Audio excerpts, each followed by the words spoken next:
अरे कि तोहरे चलते जानता बबलू के रखी हम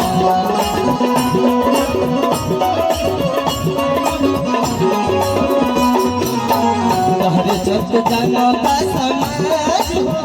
बबलू के लाज रखी हम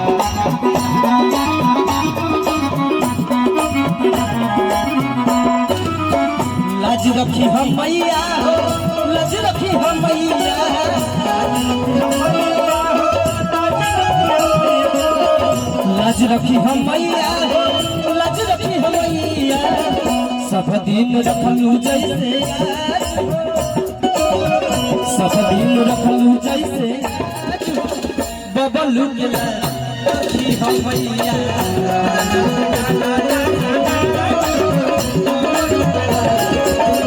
तोहरे चलते जानता समाज बबलू के लाज रखी हम मैया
तब चार के खाली सबके थपरी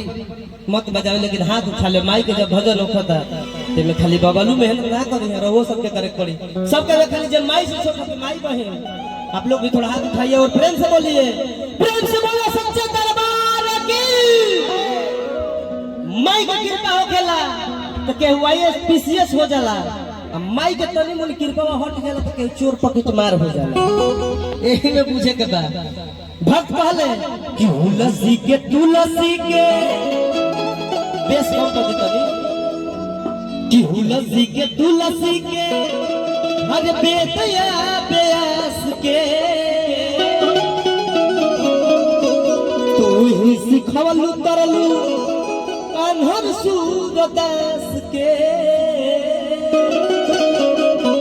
बोलू भैया बाबा कि तुलसी के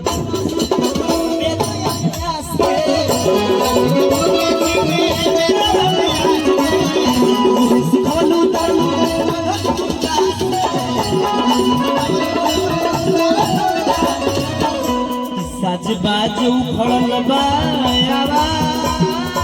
सच बाज उखड़ल बायावा बबलू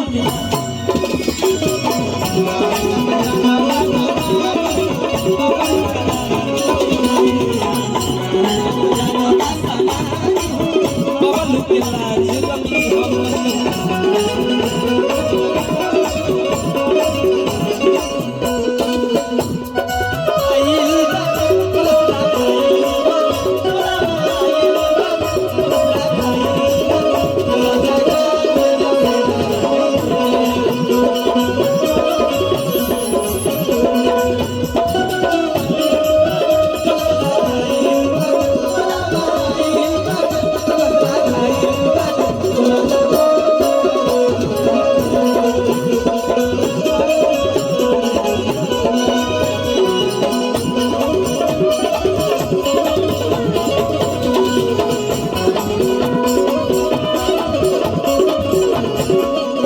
भाव मन पड़ल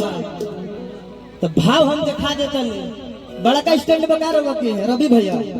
बड़ा का स्टैंड बा व्यवस्था नहीं खे कोनो बात नहीं खे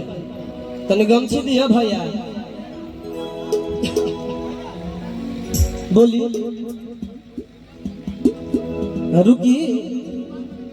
हाँ हाँ रुकी हम रुक जाएंगे महाराज, हम जा रहे हैं तो जनता काहे नहीं रुकेगी। अब हम जब अपन लीला चालू करेंगे तो जनता के व्यवस्था के चल जाए, बढ़िया लगी तरह सब चल जाए, बढ़िया लगा तनु। अब बताई बाबा एगो भाव मन पड़ल है, जब आप हमारे उम्र के होंगे नौ छिटिया हो दारी नोची भी कम जामल होखी, ए घड़ी तो डीजे हो गई बा। द्वार पूजा परछावन में 4 गो लेडीज 4 गो साउंड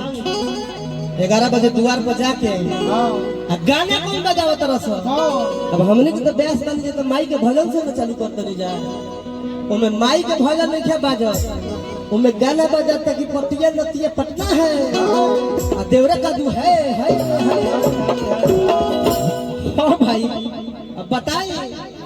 समियाना में जाता रहो, समियाना में जब बारात पहुंच गई कितना बढ़िया स्टेज नहीं कर रहा, 4 गो चौकी रहता है, 4 गो जात जुट जाती है, वो जात की खाली गाना बजाता है। मैं चमरान स्टार हूँ तो मेरा गाना पहले बजने चाहिए,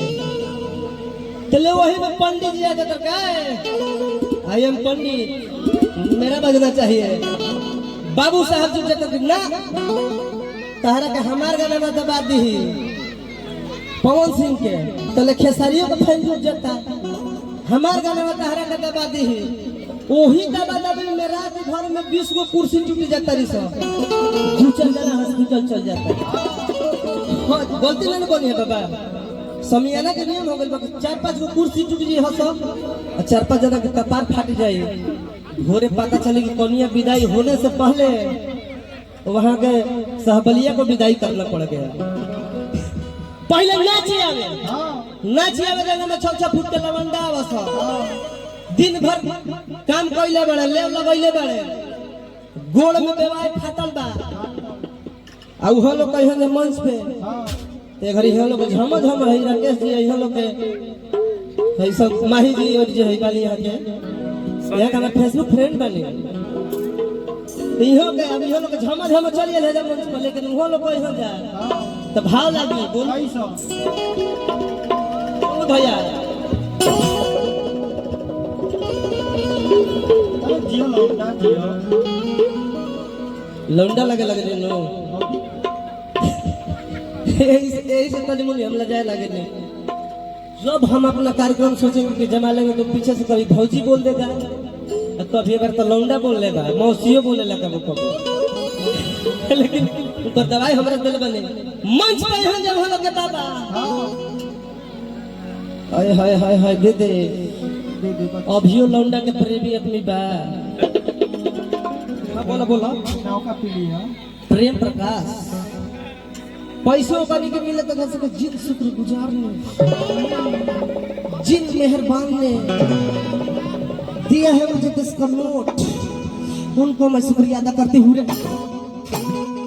उनका कमाल में उनके नाम पर 10 लाख दे दिया है। के मंच पे तो सबसे पहले संजीदा का प्रणाम करी हो जाए, सबसे पहले तबला वालों स्मार्ट गोलू भैया का प्रणाम करी। हाय हाय हाय हाय जैसे जैसे चलिए तो वैसे से बाजी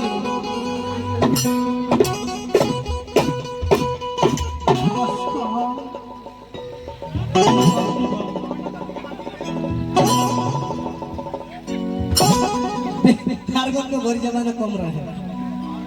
आए हाय हाय सबसे केहू प्यारा रहे तो जानता नहीं के हाय बेंजुआ वाला लौंडा का प्यारा रहे। अभी यहाँ वही के बानी प्रेम। नमस्कार। सुर कौन सी से मालिक मिली? आर्गन से, बेंजू से। हम बताओ तनी कौन सी से मिली? सोनू भैया। जब मिल जाए तो कह कि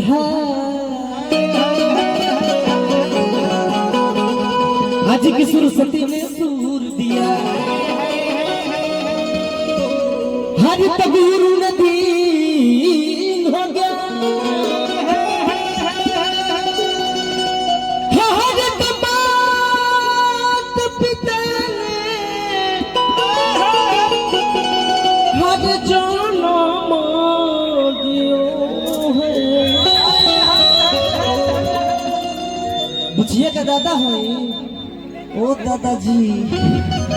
थोड़ा इसे बढ़ा कर लाना चाहिए था। अरे की अब कर्म लिखे जब लौंडा कुती है सब गणेश भाई तब नीचे से आई कि जियो लौंडा जियो पता बताइबो कि गेले पे आ जाई। लेकिन हंसी के कारण न छूटे बाबा पूछी के कारण न छूटे जेकर चौकिया रहे से करा उ कहे के यार लौंडा सारा चौकी तुर के चल जाए हस हां वही ना शुक्रिया दा के कहे हस कि बहे पूरवैया रे नदी कि बहे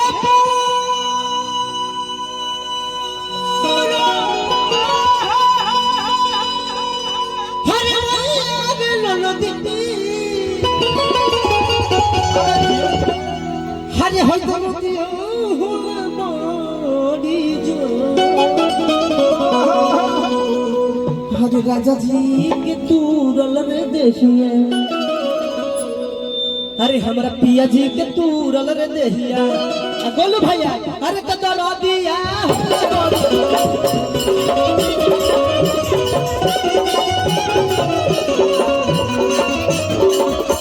बहे पूरवैया रे नदी रंग सब आइए जाइए कि बहे पूरवैया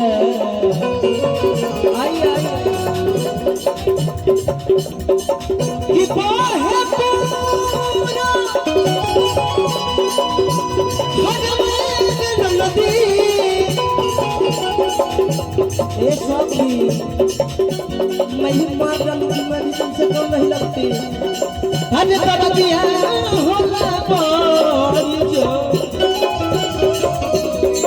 राजा जी के तू रोले राजा जी के तू रोले